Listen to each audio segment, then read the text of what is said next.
No Chill Sports is an unapologetic, high-energy sports show where opinions fly fast and facts hit hard. The views and opinions expressed on this program are solely those of the hosts and guests, and do not necessarily reflect those of any affiliated networks, sponsors, or partners. Content may include passionate debates, bold predictions, and unfiltered takes that some viewers may find intense or controversial. Listener discretion is advised. If you're looking for chill, this ain't the place.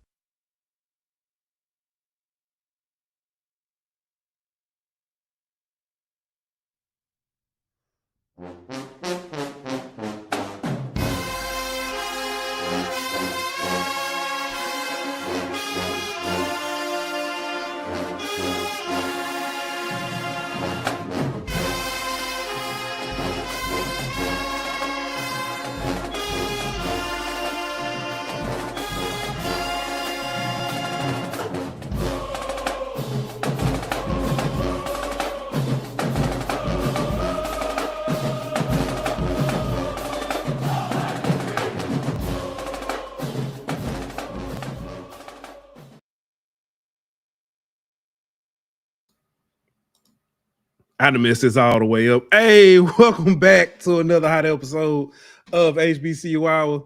It's your boy Pooh Bear. I got my man Aunt Petty Murphy in the building. And I want to say this is where legacy lives loud. The culture takes center stage. And from the gridiron to the hardwood, we're going to shine a spotlight on the soul of black college sports. This ain't just coverage. It's a celebration. What's good with you, my boy? You need to start over and try again, man. This wasn't your best work, man. I understand. It's a Monday, I guess. That's what we're gonna blame it on. Yeah, it's a Monday. I've been so busy playing with technology and all kind of other stuff that I just ain't get myself right. But we gonna get it right. You know what? We got some special guests on today, and I will say, of all the people we brought on here, they probably lie the least, or at least the second least of all our other guests. They keep it real. Zach, the only one that don't really lie, because he ain't got no, he liked Tennessee State, but he just, he covers them, very unbiasedly. Everybody else be lying. I'm just put it like that. But glad to have these guys on, man. We're gonna talk some Bethune-Cookman tonight. Man, we starting to wind down on the breakdowns, man. And I miss it already. I say we start all over after week one and just go around and bring everybody on. So was you lying already? I do that or something. I don't know, but I'm already starting to miss it. But man, before we really get started, let's go ahead and give a shout out to our sponsors. First off, man, let's holler at Dubby. Dubby is a powdered energy drink aimed at gamers and individuals seeking focus and energy. It's known for its clean ingredients, no jitters, and various flavors. Dubby is also available in a hydration formula for those needing electrolytes. Dubby achieves its smooth, effective focus with a high-end tasting experience while using no sugars, no fillers, no artificial colors or dyes. Try Dubby today by scanning the QR code you see on the screen or visit them on the web at bit.ly/NoChillDubby. Dubby, your taste buds' favorite energy drink. Then we got to give a special shout out to our guy over at Kelly Creations. If you're looking to bring your vision to life, whether it's screen printing, embroidery, or custom picture tees, Kelly Creations has you covered. From bold logos to photo perfect prints, nobody does it better than Donald D.K. Kelly, the mastermind behind the magic. Give him a call today at 225-202-2625 or shoot him an email at kellycreations225@gmail.com. And hey, tell them No Chill Sports sent you. You might just get a little bit of that extra heat. Kelly Creations, nobody does it better. And I told y'all we had some special guests joining us. Our guys from Hell Wildcats, Mr. Jerry Bell, Mr. Stephen Holmes. Thank you, fellas, for joining us and coming back to chill with us, man. How y'all doing?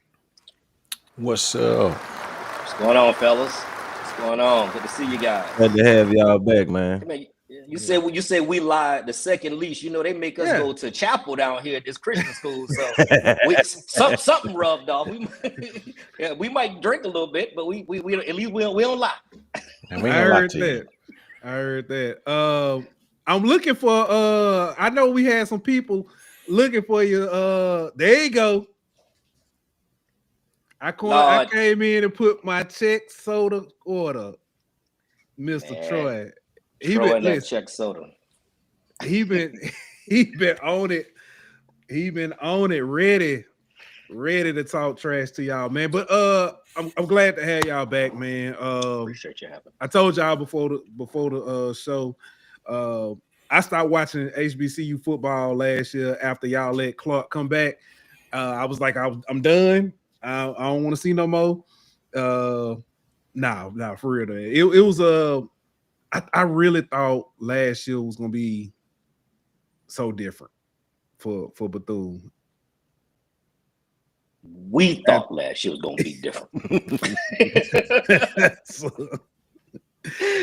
Teddy Keaton and them boys came into Daytona, stopped by, got them some Bethune grill wings, act like they were at the Speedway, and blew our socks off.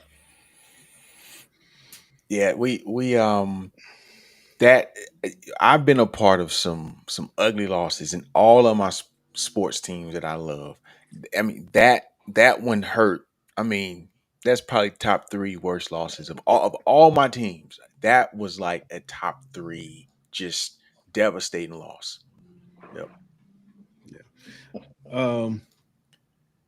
Outside of that, that game, I know that kind of symbolized the entire season, in a way.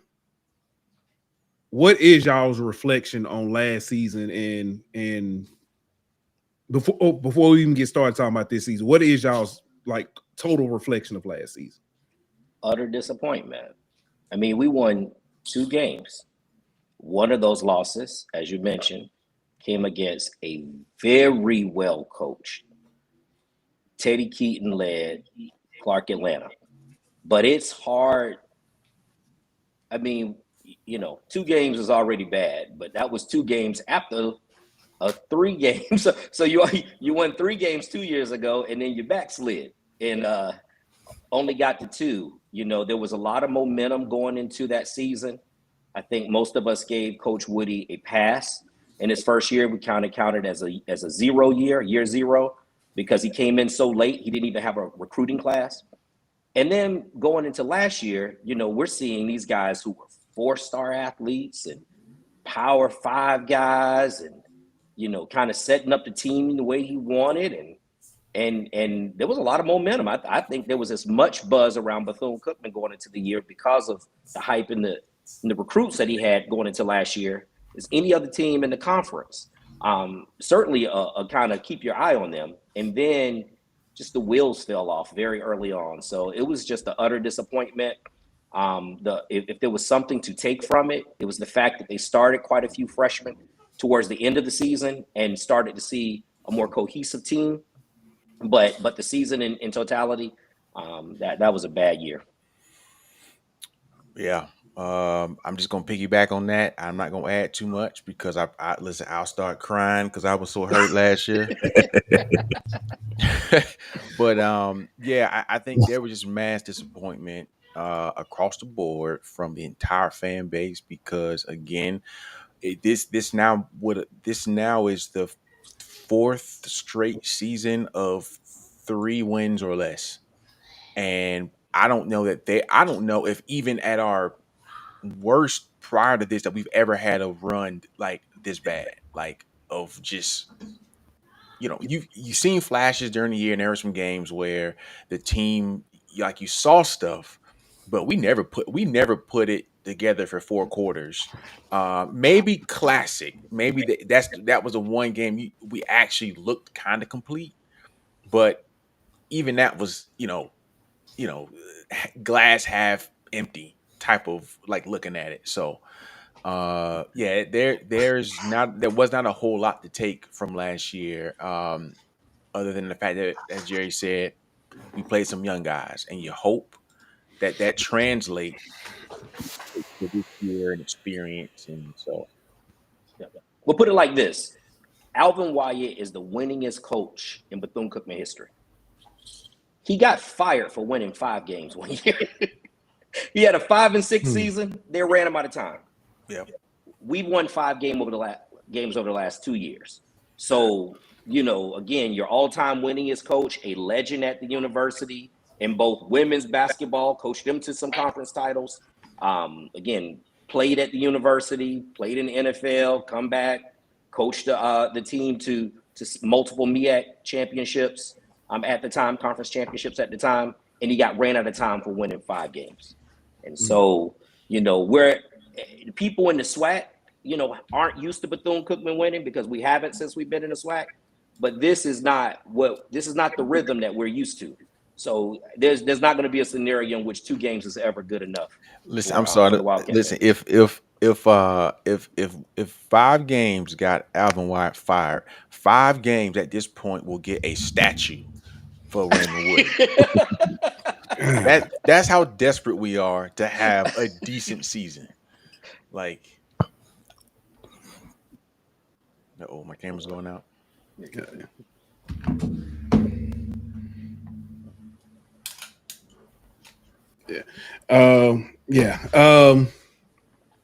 It's funny you say that, and y'all talked about the 5 games. Part of the reason why Troy has been kind of a little riled up, we did the graph showing the rivalries and since the 2000s, and like you said, a lot of people aren't used to Bethune winning, but you go back and look from those 9 years prior to 2020 coming to the SWAC, and Bethune was doing really well. Yeah, a lot of people in the SWAC aren't used to us winning. Right, MEAC folk know. People who follow HBCU in its totality know. Bethune and Florida people know. Troy took a lot of things personal because you just posted facts. Those FAMU people don't like dealing with facts. They like dealing with hype and all that other stuff. And I'm here for it. God bless them. They nobody flap their wings quite like them Rattlers, even though they don't have wings. Go figure that out somewhere. But it's just the facts. The fact is that it is a winning football program. We had a nice run through the late 90s, throughout the 2000s, and then the 2010s, as good as anybody in the 2010s, but and now we've just fallen on some hard times. There was a lot of hope that, getting Coach Raymond Woody back, a guy who has Bethune-Cookman pedigree, you thought he would come in and rally the ship. And man, now we got Troy asking for check sodas, man. We can't live with that. So what's the thing that you need to see this year, I guess, to know that you're kind of going in the right direction? And we need to win games. We gotta win games, man. I think we've given. I'm saying that. I understand what you're saying. We've given the program understanding where the university was with all the hardship that we've had. Still dealing with. There are real life things that we are dealing with that's bigger than football. Hurricanes displacing the team and the university. The whole. He that shall not be named debacle, the things with the administration and accreditation things that we don't. Well, those things are all settling down now. Steve and through the AV, which is his, outside of sports, platform and podcast, they do some great things over there. He was just sitting down with the new president-elect. So we got a new president. I believe his first day is July the 7th, when he officially joins the job. So he's coming on. We're getting some things settled over there. The university has found itself on stable ground. Baseball has found a way to rise up and win a conference championship. So all of those built-ins that we had in the past, it's a contract year. Your 3 years, you gotta produce. So we like to see some things as it relate to. I think the offense will be better this year. But at the end of the day, and we can talk those a little bit later, but at the end of the day, Coach Raymond Woody has to figure out how to motivate this team, how to put some things together to win football games. Basketball has 5 former All-SWAC players that's going to be lined up to play for them this year. Baseball just won a championship. So you're looking around at the kind of basketball, baseball, football. You run out of excuses. Yeah. Yeah, let me jump in here real quick. I saw this comment by Stony who is that Stout. He said Bethune thought they was gonna come to the SWAC and run. Y'all just getting humbled. Now let me say this. I hear you, but Bethune-Cookman, before we had our financial issues, we was beating the brakes off the SWAC schools. When we met them, we was beating the brakes off of them. That was before we had our financial issues and before, but we had game. I remember the MEAC SWAC down in Orlando. It was basically the Bethune-Cookman Invitational. And we was going in there and beating Alabama State by 20, 30 points and beat Jack. I remember Jackson State was up on us here up in Atlanta, like 19-7, and we came and blew by them like 27 something. So listen, we've been here before, but just like you said, our issues, not to be conceited, but our issues are not because we moved to the SWAC. Our issue are, a lot of them are self-inflicted of things that have happened to the institution. And so from leadership, from coaching, from financing to PR to all the things, we got a lot of things wrong for a long time. And so now we're at a point where, okay, we seem to have some stability. And now I don't know what's going to happen in August, in September. Like it is the biggest question mark on listen, it was 2 big question marks. Who was going to be the president and what's going to be the football record in November, right? Yeah. Those are the 2 biggest question marks on our canvas right now. One of them have been solved and answered. Now, Coach Woody and those guys, I can't tell you how much pressure that team is under and Coach Woody to perform this year. So, we gonna see. We finna see. Yeah, I think actually, you talk about the stuff happening in the SWAC, and I know some people they won't listen. They'll take it any way they want. The part of the frustration, seriously, from a Bethune standpoint, is the SWAC's been down recently. This is not. Last year, you had 2 teams that averaged more than 24 points a game. 2. In modern college football, you should be able to score 28 points because you showed up. With RPO, we had 2 teams. Jackson State and Alabama A&M were the only 2 teams to score over 30 points. And then you are over 24 points. And then you look and say, well, the defenses are not really. Nobody had a lights out, not very many. So again, is that saying that the SWAC is a bad conference? That's not what I'm saying at all. I'm saying this is not the strongest that the SWAC has been over the last 20-something odd years. And yet we are still struggling. We're not coming in and raising, the overall play in the SWAC. We're coming over here and we're still struggling, somewhat kind of pulling it back and pulling it down. I was just gonna say, yeah, we pulling it down. We don't want to do that thing down. Nobody wants to be dead weight, and so that's embarrassing, right? To be frank with you. Yep. Yeah, I think Ron made a good point when he said Bethune returning one of the best running backs in the SWAC. If you look at what he was able to do last year. Oh, you shaking your head? No. Dennis Palmer has hit the transfer portal and he's playing for Troy University next year. He's transferring up. Back, man. Transferred we up. We all did, especially after you looked in Classic. Man, that's second team tough. all SWAC. That's tough.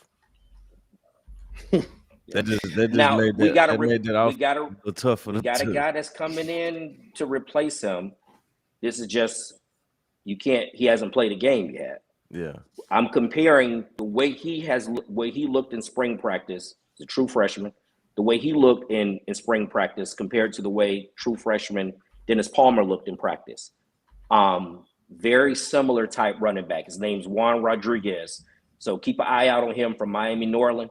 That's a winning program down there. He is compact, built like you like running backs, a little bit shorter than normal, but probably a little bit faster.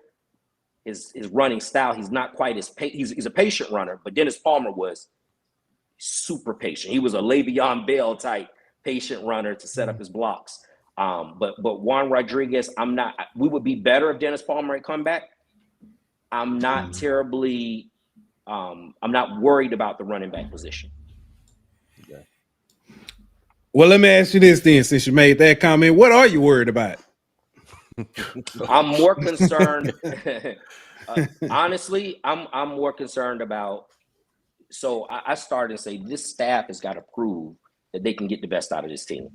So on the field, I'm more concerned this year about, do we have enough guys on defense who can be difference makers?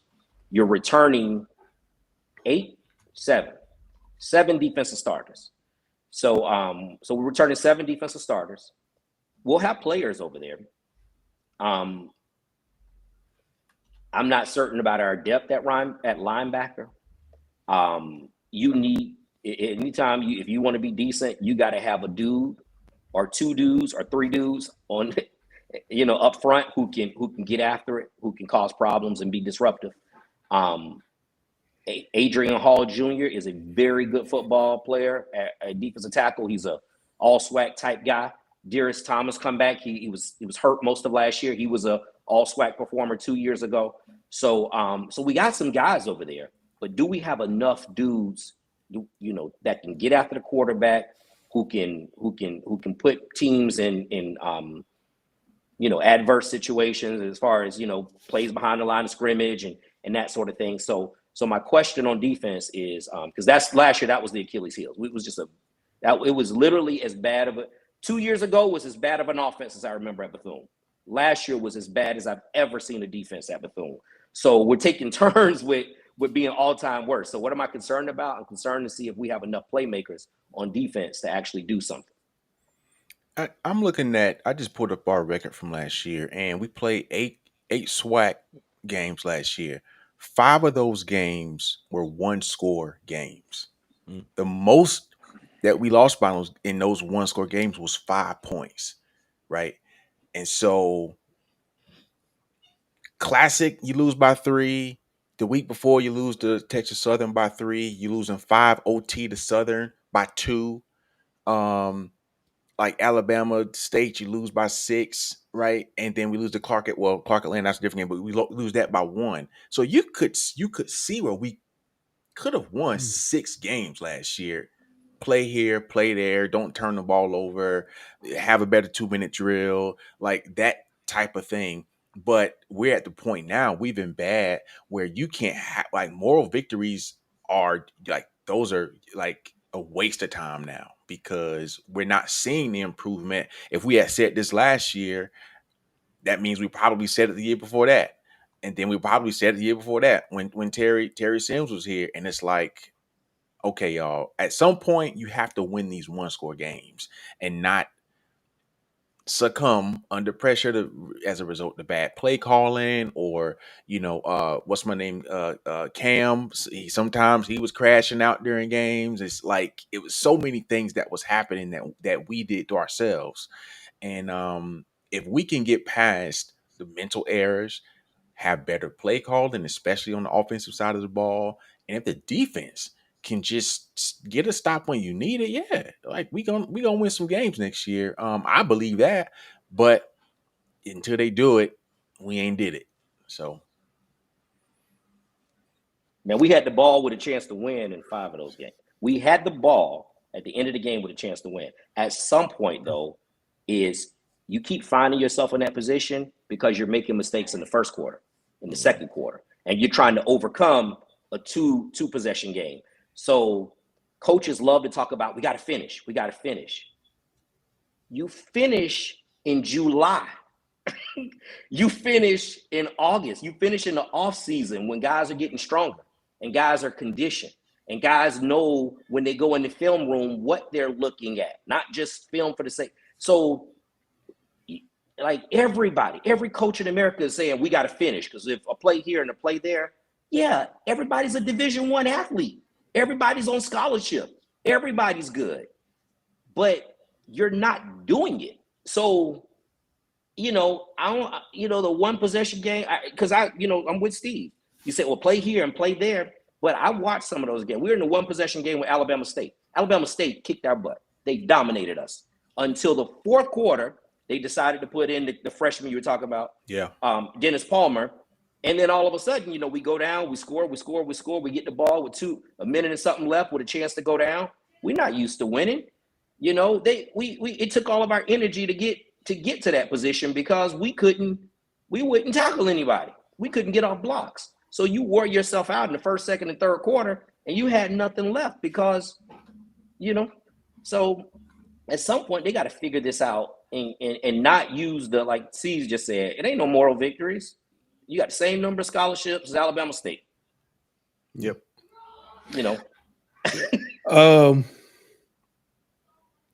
You mentioned, because I remember year one that we did this and had you guys on. One of the biggest things that y'all talked about was recruiting, and how Coach Sims had kind of lost Florida.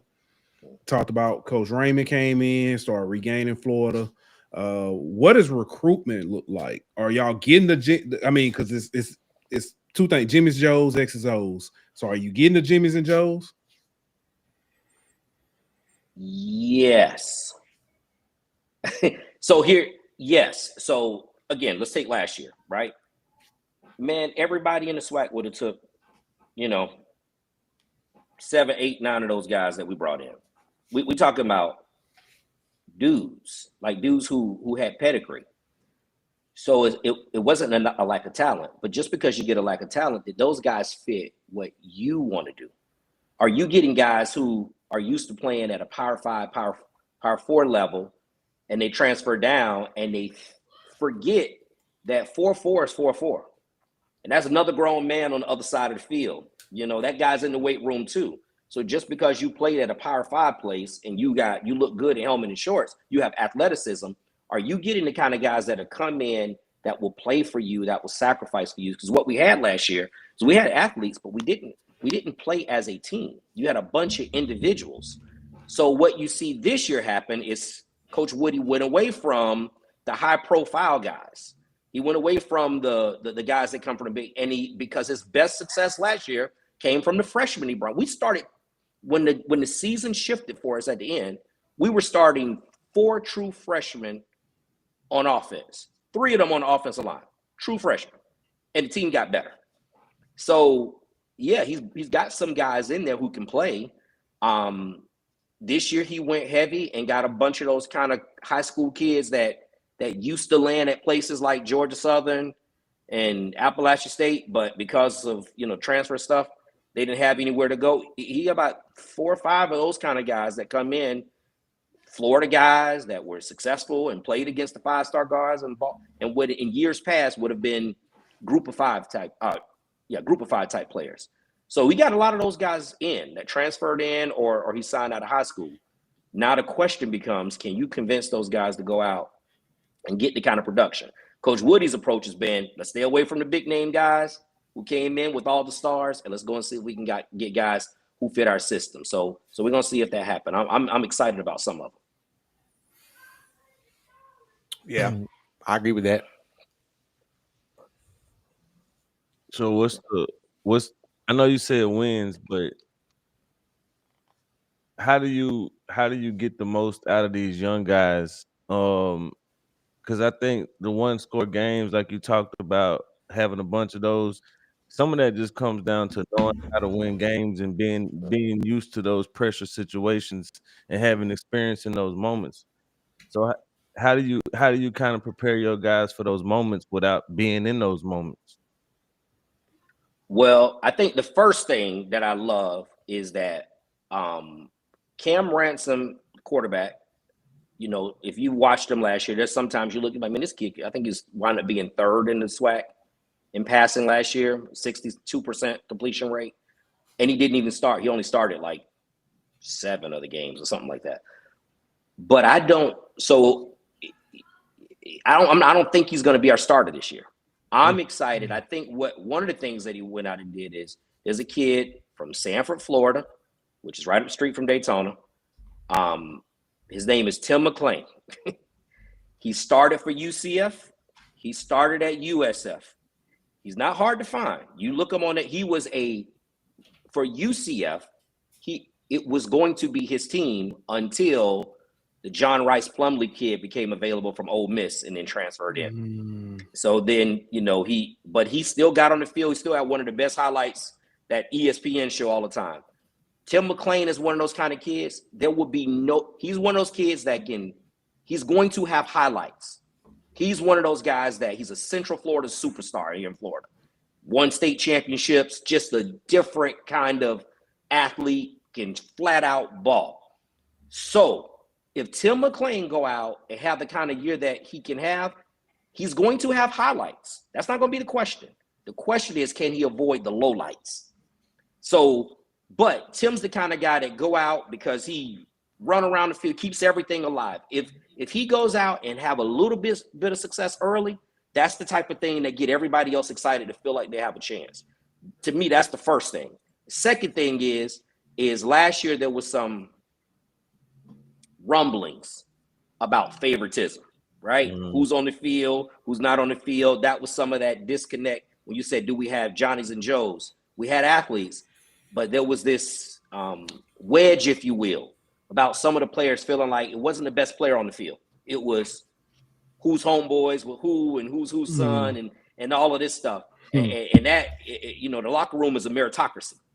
You got to get out there because you earn it. Well, rather that was real or not, at least that idea of that is gone because of those, those close family relationships and all of those, the circles, though, that's now broken. Again, I'm not saying that's real, but it don't have to be real. As long as that's the perception of people, you have to run. So on offense, I love the fact that the team now has a quarterback that they can rally around that they know will keep them in games.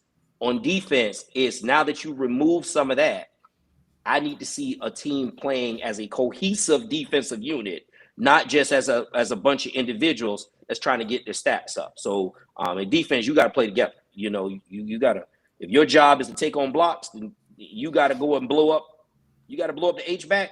You blow up the H-back and free up the backer next to you to go make the play. You can't try to run past a block because you want to get in the stat sheet, and now you give up what should have been a 2-yard run, turns to be a 30-yard run. So,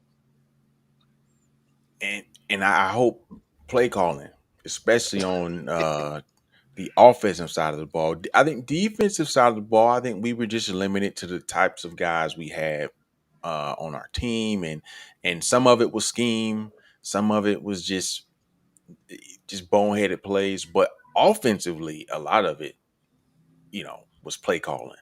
Not a lot of the play calling was questionable. Everything wasn't play calling. Some of it was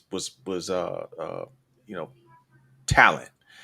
But the fact that Cam Ransom is probably going to be our backup, that says a whole lot about Tim McClain, because Cam Ransom, if you watch him play, he almost looks like Cam Newton. Like, he's got the dreads and everything, and he's a big kid. He's got a big arm, super animated when he plays.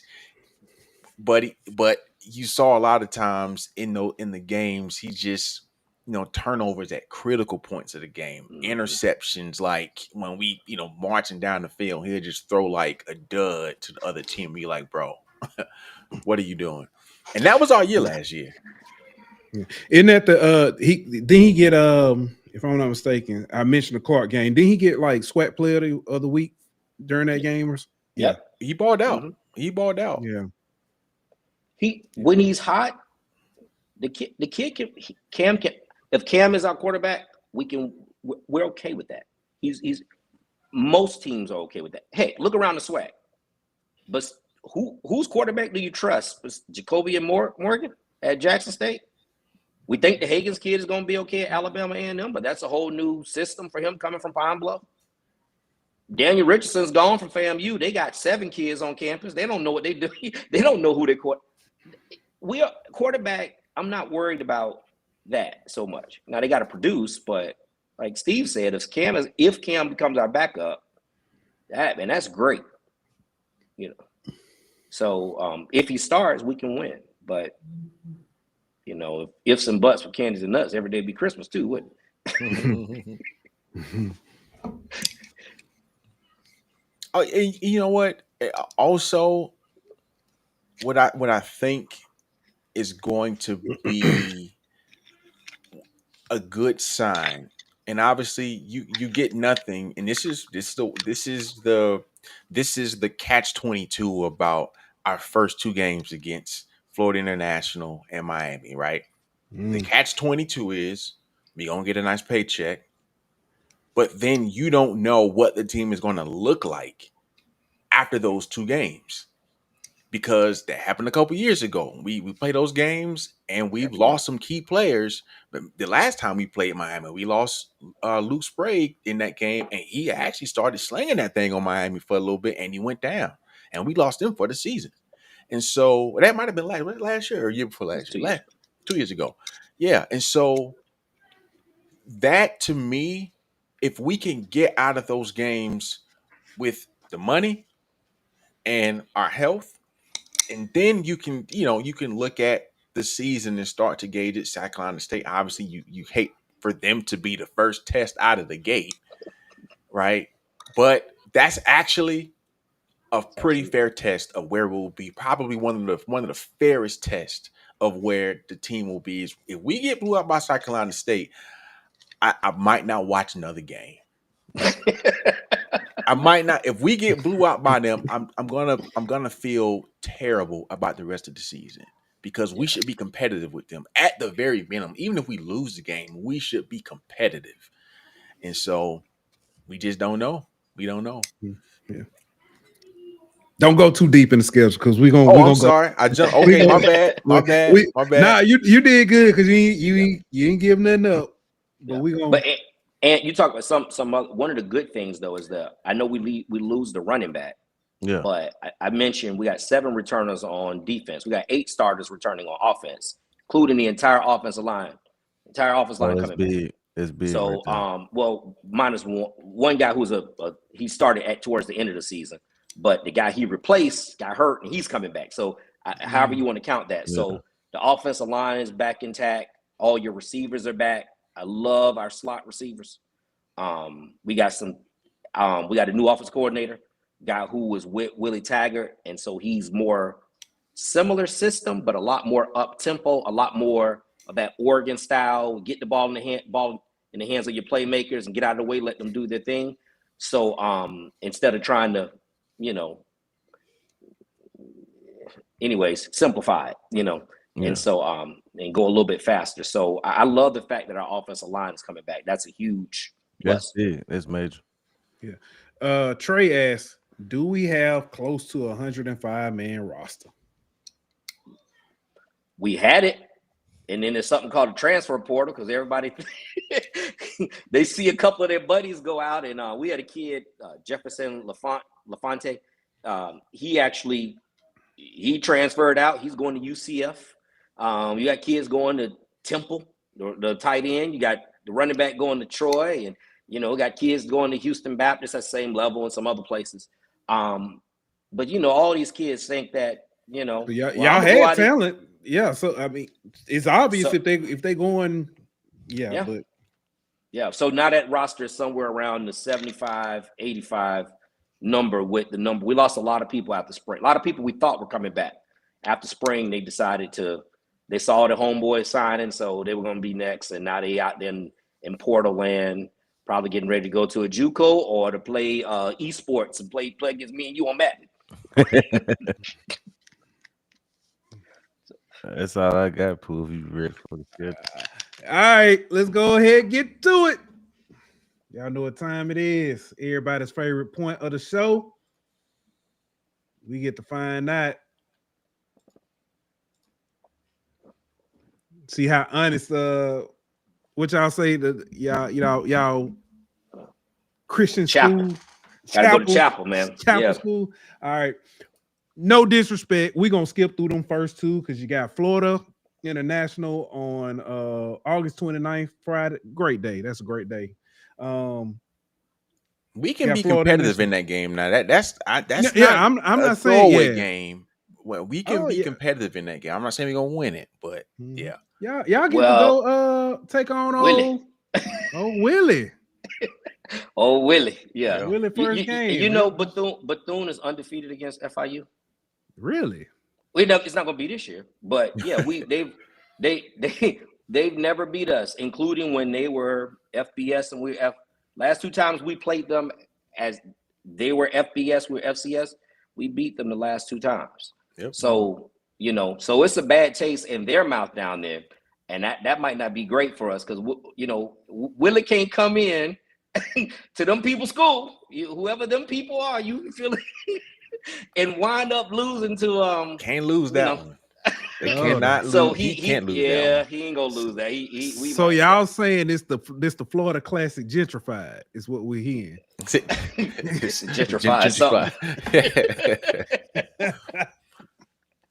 People gonna be playing. Yeah. They're gonna be playing the wobble. Y'all. Yeah. All right, then y'all take on Miami. Yeah. All right, then you got South Carolina State, and Chris Dukes said, "I wouldn't worry about South Carolina State. They soft in the middle." Man, listen, so here's the truth, and this. So Steve will tell you, Bethune people who watch Bethune-Cookman tell over the last 25 years, while FAMU is our biggest rival, the measuring stick for Bethune-Cookman every year was our game against South Carolina State when we were in the MEAC. That was the one that told you where you were, because the teams were very similar in how we played. Mm-hmm. Fast on defense, physical teams, good running teams. And so the South Carolina State game has always been the measuring stick. That's the one that the true football fans look at and say, where is our program? And so I hate that we're playing that game right after playing Miami. It takes so much out of you playing those guys. And now we got to line up against them boys from South. I don't care who the coach. Them boys from the low country, mid country, whatever, they gonna be physical. They're gonna be fast, and I like us to be competitive, but I don't like where it is on the schedule. That's a loss. I would agree with that, and probably for the same reasons, just because we will likely be as beaten up as we'll be after those first 2 games. Not the regular season injuries and stuff withstanding, but those first 2 games, we're not going to see talent like that for the remainder of the year. And coming in that South Carolina State game, either one or 2 things are going to happen. We perform well at FIU, go to Miami, and you compete, but you still lose a 35-10, 35-7 game, 35-3 game, something like that. You're being generous, man. Well, I am. I'm just saying. I think we can score against Miami. We've generally scored against them. What I'm saying is we do well in that Miami game, morally speaking, and then we got no injuries, right? I could see a scenario where we see a team that is beatable comparative to the last 2 teams you just played. And I think that can help you from a confidence standpoint.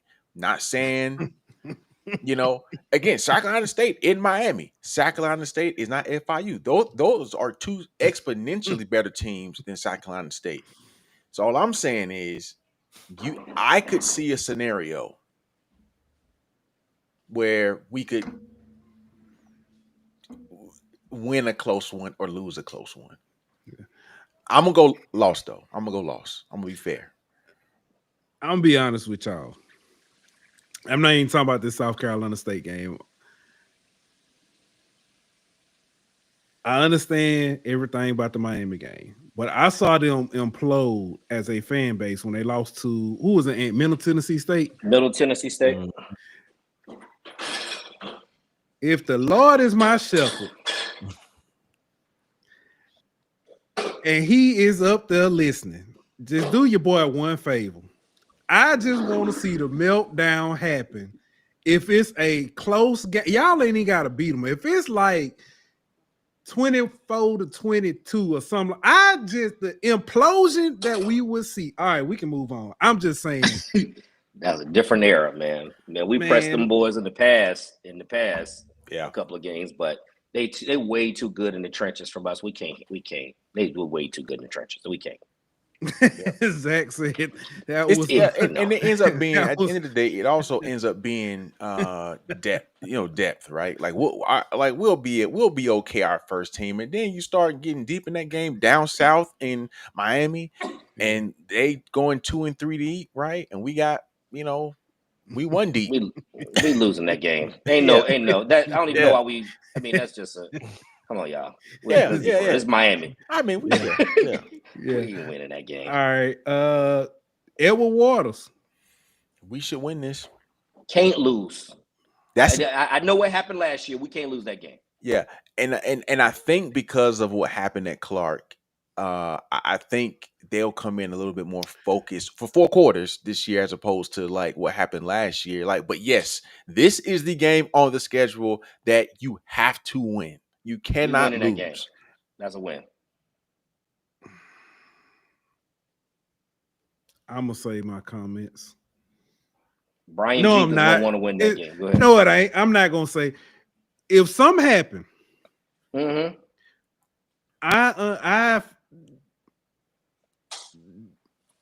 Coach Raymond might not make it back to the locker room.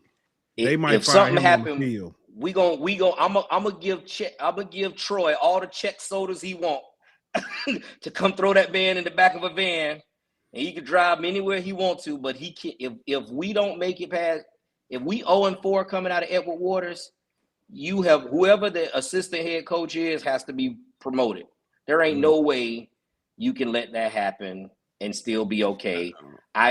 No, we win that game. Yep. I'm in no way advocating for anybody to lose their job, but that will be tragic. That's fireable. That's a fireable offense. You're losing to Edward Waters in your 3rd year with 5 games total wins is a fireable offense. Yep. All right. Next, y'all. The next 2, y'all do the Alabama shuffle. Y'all go welcome in Alabama A&M. Who knows? Who knows what they have? I mean, let's be honest. We can try to handicap it. Who knows? I like Higgins. I guess he's going to be their quarterback from Pine Bluff. Who knows? We don't know. That's not what you heard. That's not what you heard. Okay. Everybody keeps saying Quad is that iron sharp as iron, and that Quad has stepped up big time.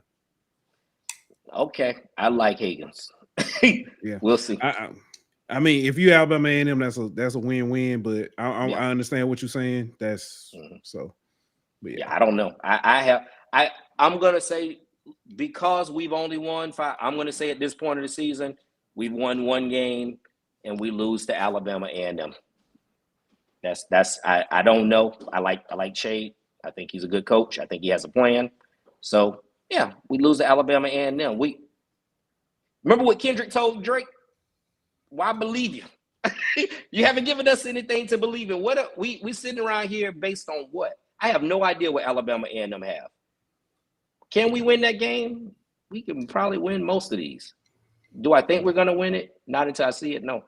And they beat us good last year, and obviously it was because like they were traveling, and so and that's a good point too. The team was on the road for a month last year because of the hurricane, so they couldn't go back. And again, I'm not, you know me, Jerry. I don't like the excuses. I'm just saying, like, there were so many things that happened last year that set us on a path to where we were. But if again, that could happen again this year because in Florida, it's hurricane. You know, soon as the football season starts, we getting hit with hurricanes. You can almost, sure as hell is hot. But I'm with Jerry here. I think we're 1-4 after this game. Yeah. All right. Then y'all go to Montgomery. Yeah, that's their homecoming again, I believe. No, we're going to lose that game just because them boys, that was the best offensive line I saw last year in the SWAC. They just moved us around. They just manhandled us on in the trenches. So Until I see something different, I would love to be proved. Do I think that we can't win any of these games? I think we can win all these games in the SWAC. I don't think there's any. Jackson State, a little bit different. Is it possible to win? Yeah. There's nobody that I'm looking at that I see their roster so stacked that is. Do I think we're gonna win? No, not until I see it. So no, Bama State, we got one win right now. All right. Then you got Southern at home. We should beat Southern this year. We went 5 OT on them. I'm gonna go ahead and call a win here. I'm gonna call it a loss. We So 0-6 against Southern all time. So y'all want? I don't mean nothing. Yeah. That's a possible then. Yeah, Like a spades hand. Yeah. Oh, I know, Jerry. I know you've been watching, so you know the rules. Steve, there's a possible. We play by spades rules. If it's 2 possibles, counts as a win. So, but give us a possible for Alabama and them. All right. And Southern. All right. So that's 2 then. We'll say y'all 2 then. All right. I like that. All right, Pine Bluff. This week we about to go on the run, y'all. We about to go on the Ravenwood one. That's homecoming. We haven't won homecoming since 2019, 2018. Yep. 2019. It's been that long. So we're gonna win homecoming this year. Pine Bluff is in a complete rebuild. I put this game just under this. We gotta win this game. You gotta win this game at homecoming. You can't lose to Pine Bluff on homecoming. Not after this. All right. Valley. W. Complete rebuild. We got our back-to-back right there. All right. We're on a run. All right, we looking good. Okay. Then you go to the hole, take on Graham. I wish this game wasn't in Graham. But we beat them 5 out of the last 6 times, though. Yeah. Beat them last year by 1-score game. Steve, I'm gonna let you go first. I would feel more confident if this game was in Daytona. That's a smart place to win. Yeah, I'm gonna take Bethune here.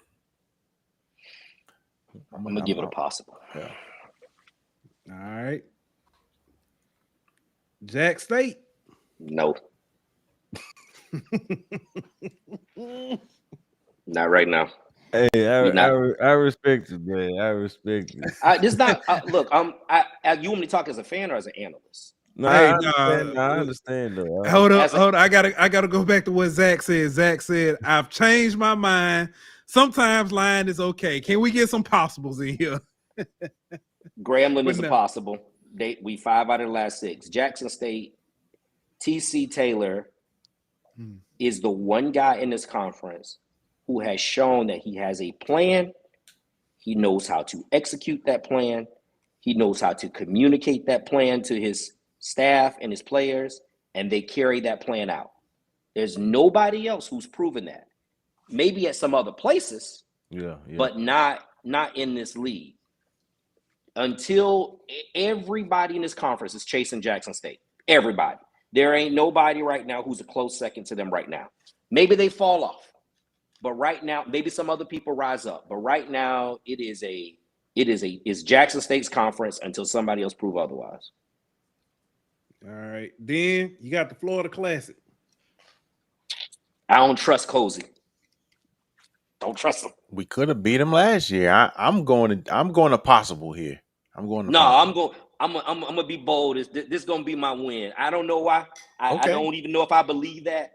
I don't trust James Cozy. I do not. I think James Cozy owes Daniel Richardson some NIL money. Because the reason that team won 7 games last year? 6 or 7 games? 7 games last year? 7, if I'm not mistaken. 4 of those games were directly on the back of the quarterback.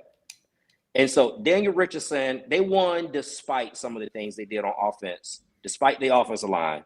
They won despite the defense last year. Daniel Richardson is owed NIL money by James Cozy. You need to break that man off. Go ahead, make sure he's taken care of. Get him a F-150 or whatever you want. But Daniel Richardson is gone, and right now they brought in 6 quarterbacks in the portal, which means that he's not confident in what he's doing. So, Somebody said FAMU about 40. FAMU ain't beating nobody by 40 this year.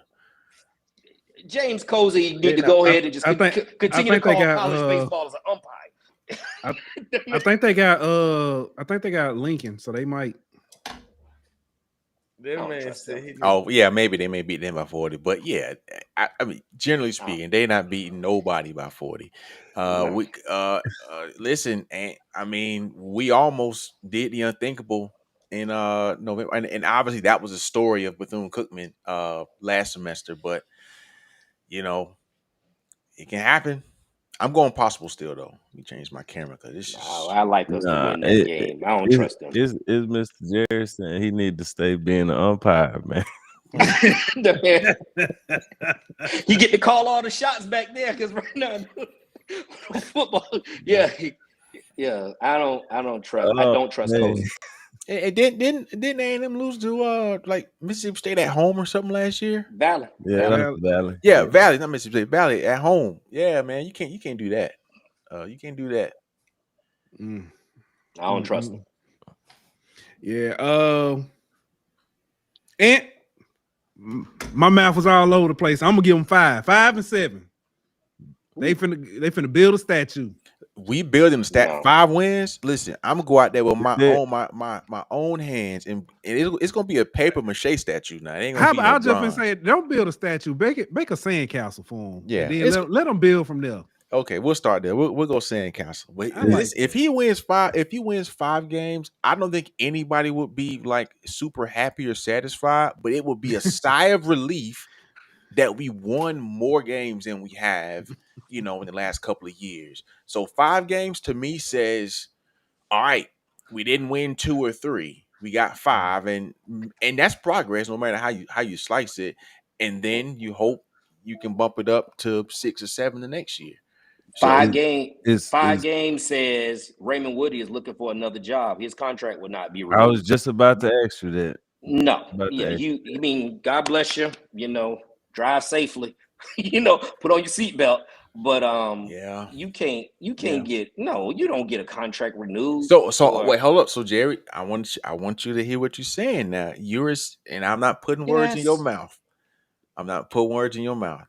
You want me to say it for you then? Yeah, go ahead. You want me to say Raymond Woody? I don't think there's any way you bring him back unless he wins 8 games. And I don't see him, and he's not going to win 8 games. Okay. You can't, if he wins 7 games, if he goes 6-6, all right, he's 500.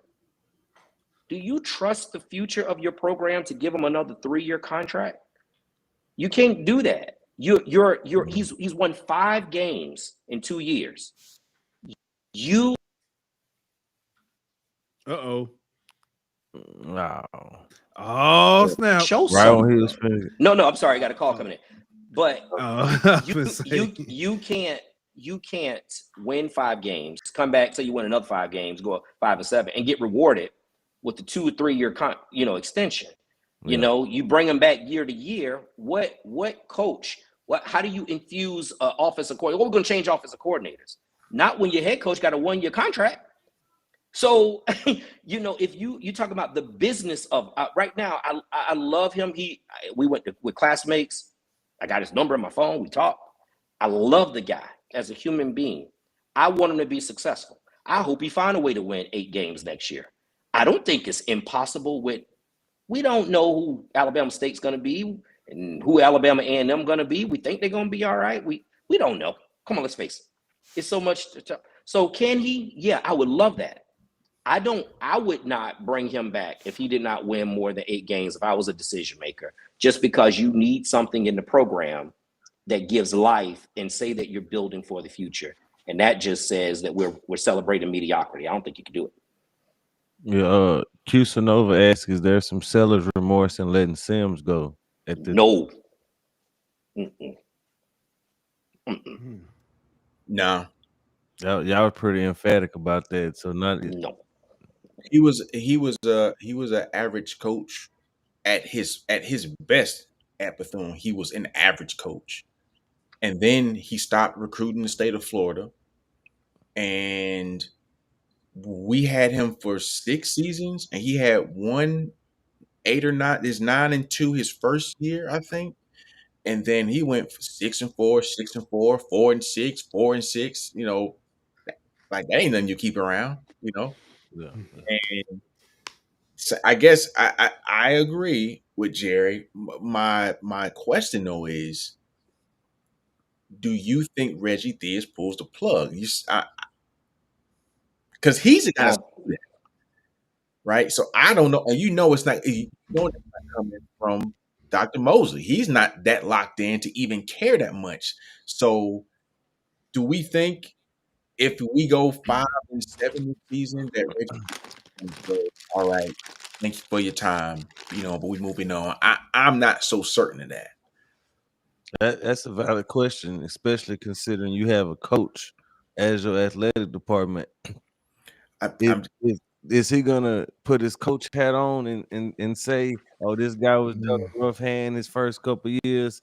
He's building on it. He got to 6 wins this season." You know what I mean? Or is he gonna look at it as AD and say, 8 wins or you got to go? So because truth be told, Reggie Theus has been, as a coach, he's kind of had the same kind of trajectory as Raymond Woody, where he's had a couple of seasons where the basketball team was bad. And then he had some moderate success this year, and he came on my show, and you would have thought he had got the team to the tournament, right? And when they only had one, I forget what the total was, but and so you just have to wonder, does he, to your point, does he feel the same? Does he relate to Coach Woody in that regard? Like, okay, he's making some progress. Let me have him hang around, and that's where I'm hesitant and obviously maybe he didn't get a 3-year deal, but maybe he says, okay, we'll bring it back for one more and see what happens. I don't know. if we bring back a 500 or a sub 500 coach, I'm adopting another team. So put me in the market. I don't believe that. I don't believe that. I am not. You're not going nowhere. You are not going nowhere. But I agree with you. To be fair, I agree with you that I don't think 5 wins that should ever be a sign that you re-sign a coach or give him a new contract. That sets a terrible precedent. Number one, for the program, that's acceptable. That's acceptable record, but also I'm just looking at the politics of it, and it just Man, listen, feels this like the it could. politics of it. Yeah, I'm going to baseball game to watch James Cozy umpire. That's what I'm doing. I'm putting all my attention. Well, y'all could have avoided all this. Y'all had let that man just use that bulldozer. Don't you do it. It's about bulldozing on the same field that we had plans for since 2013 that's got a practice field out there now. Man, just sit down and calm yourself down, bro. Hey, listen, and nobody and no other school is trying to touch that guy, man. Nobody. That's very true. Nobody's trying to touch him, and you want to know why? Because they saw how he acted with us, and they like, we don't want that here. And he might be the greatest one of all time, but we saw how he acted, and like, nah, we straight. So he up here with me in Atlanta coaching at some high school. Yeah, I saw that. Jay, that's the wrong one. Jay asked, so what about 6 wins with 6 very close losses? I think the types of wins and losses matter. The teams that you beat also matter. I get that. I mean, obviously context matters, but we just talked about it. We had very close losses the last 2 years. Now, again, if he seemed to turn a corner, if you beat South Carolina State, Jackson State, FAMU, and Southern, and you get some quality wins in that. 2 of those wins, 2 you kind of throw out anyway. So we're talking about a 10-game season because we got FIU and Miami. So if you're talking about going 6-4 against teams at our level, and you get some quality wins in that, then that you can show some real progress in that. That's context does matter. Yeah, to me, 6-4 is like, yeah, I think because we're gonna be 6-6, but like you said, 2 of those wins don't even really count. So if you escape with 6 wins, that means you out of 8, you've won 6 out of 8 conference games. Yeah, Context matters. Yeah. Adrian, you late because we would have got you. I'm gonna wait till the end of the show, get you fired up when I tell you what I'm gonna tell you. But Cusanova says who will be gone first, Cozy or Woody? That's a good question. That's a good question. That's crazy. Depending on who win the class. Exactly. Yeah. All right, fellas. Let me before we actually get out of here. I think y'all kind of talked about it. I was gonna say outside of wins and losses, what does success look like for y'all, or what does it mean to you, I guess? Steve, let you go first. Okay. For me, success is watching our team be competitive in every game again. Like, you got to start there. I want us to play smart football. And again, I want us to win more games than we lose. And if we do that, if we can just start there, I think I'll be okay. Again, I don't know how to. It's hard to kind of gauge it when, again, you've got 2 of your games that are essentially throwaway games, so that leaves us with 10 games, and you're trying to figure out how many of those games can we actually win and what's a fair assessment. And to me, I think if you can get anywhere from 6 to 7 wins, I think I'm okay with the job this year. We can get this 6 or 7 wins, and to me, that will be a successful season in our terms, considering we've won 2 games the last 3 years and 3 games one of those years, right? We haven't won barely 10 games in 4 years or 5 years. 9 games. Yeah, 9 games. So if you win 6 or 7 this year, how can I be mad at that? How can I start tooting my nose up at 7 games when we ain't been doing it, or 6 games? So success for me, 6 to 7 wins, and we playing good football and we staying competitive. So yeah. So I watch the game I love football first, and then I love Bethune-Cookman football second. You know what I'm saying? So I analyze the game first, and then because sometimes wins and losses can be deceiving, right? Teams can play very well, you can enjoy the game, you can see good execution, and you still lose. That's okay. Teams executing, you see growth. My issue with the 9 games over the last 4 years, the 5 games won in the Raymond Woody area over the last 2 years, is they've not been enjoyable games to watch. There's so many fundamental things that are missing. There's so many execution errors. I think 2 years ago, the defense was entertaining to watch. They just didn't have enough depth. They were good through there was good execution. The offense was putrid. Last year, towards the end of the season, the offense looked better. So what would be good is to see the team go out and execute. I want to see you play well. I would love for there to be wins, but if we play well, if the team is executing, and that's why I'm saying it has to be plus 500. But if it's 500, right at 500, but it's a whole different feel to it where guys are executing, you got guys on the field who want to tackle instead of running guys out there who refuse to put their face mask in there and make a freaking hit. That's an error on the player part and it's an error on the coach part because you keep putting them out there. Like, that's the kind of stuff I can't stand. You got guys out there who don't want to play football, who won't. I can't, so what does it look like? Show me a team that go out there and give me what they have and play aggressive football, act like they want to be there, play to your assignments. And if the dude is better than you, he's better than you. But it can't be because of lack of execution, a lack of discipline and detail. So that's what I want to see. I want to see football players first. Right. And if you don't get to win, they just better than you. That's okay. All right. 5 and 7, but y'all win the Florida Classic. No, context matters. That's.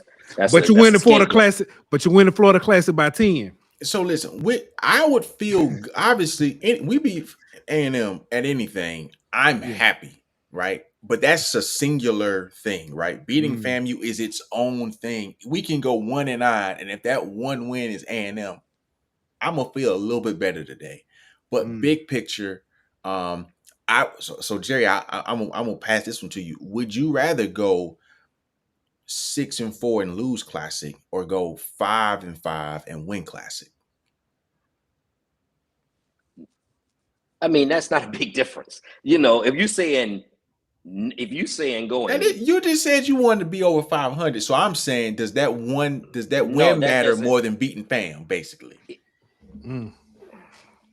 If you tell me You got we your- go undefeated in conference and he's lose the sweating. Classic but still win the conference, I can take that. But if you talking about 1 or 2 games difference, man, if it's 1 or 2 games difference, yeah, give me the FAMU thing because I get an off season to enjoy. If we talk about the difference between 6-6 or 5-7 or 7-5, then in the Classic, like, we're not going anywhere anyway. So I would rather have an off season that I get to enjoy. Yes. As opposed to having that in your ear. You didn't win conference. You're not going anywhere, and you lose Classic. No, if you don't win the conference, you're not competing for the conference. Then yes, you want to win the Classic to say that you won a trophy. We got 4 trophies we're playing for: SWAC East, Classic, SWAC, Celebration Bowl. So yeah, I want to win a trophy. But of those, the Classic is the least. You navigated that pretty good. It's an analyst. I want to win the Celebration Bowl. Yeah. Can't win that unless you win the SWAC. Can't win that unless you win the SWAC East. The Classic is a bonus. It's 4 trophies. But the most important thing is to win something that really matters. Now, FAMU is a path to get there, but no, I'm used to winning championships. I'm not a freaking loser. I want to win. I want to win. I don't want to sit around, we beat FAMU, but we won 2 games. We beat, Grambling again, and FAMU, we lost everything else. That ain't good. That's loser mentality. It is. I ain't with that. It is. I would just pass the question to you. I wanted to see what your head was. I don't even have a goddamn he's an umpire. What's the most important game on the schedule this year? South Carolina State. We don't have to win it. But how we perform in that game determines the rest of the year. I said that earlier in the show. I think you will know what this team is going to do after that South Carolina State game. And if we're going to compete, you'll see it in that game, because South Carolina State is going to make us compete, because they do it every year for whatever reason. Like, they make us show up. So, Now here, I'll say this last thing. I expect I'm saying 4 wins if you ask me. But Tim McClain, I'm telling you, he is the type of guy that you put in there, and all of a sudden you look up and people say, how did Bethune win all these games? He is that type of guy at quarterback. Would I be shocked if we win 7 games this year? Nope. Would I be shocked if we win 3 games? Nope. And so, but I think a lot of that is going to fall on, again, how we perform against South Carolina State. But we have some players in the right position that can push us over the top. Well, fellas, man, look, we truly appreciate y'all coming through, being very honest. But nah, it's always good talking with y'all. And I know we talked throughout the season, on Twitter and stuff. We definitely gonna have y'all back and talk throughout the. If we go 2 and 3, don't call me. If we go 2 and 3, don't call me. Yeah, we beat South Carolina State. I'm calling you. If we lose the Edward Waters, I'm a Valley fan. All right. So before we go, fellas, just tell, if y'all want to have something to say, but tell the people where they can find you and all that good stuff and all the good things that's going on at Daytona. Yep. Thank you for having us again. You can find me at hellwildcats.com, keeping you up to date on all Bethune-Cookman football-related activities. We do a Spaces every Sunday night after the game, just kind of recap the weekend. That's also on Twitter, so you can find us on Twitter. You can find us on at Hell Wildcats. You can find us online at hellwildcats.com. We appreciate it. We do try to keep you up to date on everything that's going on as it relates to Bethune-Cookman football.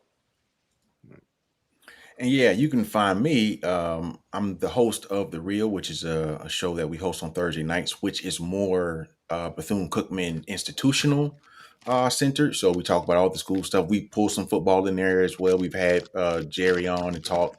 And so you can find us on YouTube at the HBCU. Go ahead and hit the subscribe button. And yeah, hope to see you all come join us over that way. All right. Well, that's all we got, man. Again, appreciate everybody for tuning in. Troy said have his check sodas on ice. I'm gonna put some Ducalax in that check soda that you All right, well, fellas, like I said, it's been real. Thank y'all everybody for tuning in. We'll be back Thursday, actually. Yeah, I think we finally talked to Howard. We may get somebody else on, but finally talk to Howard. But appreciate y'all. Appreciate y'all for joining us. All right. Thank y'all, man. Thank y'all. See everybody then. See you then. We out. Peace.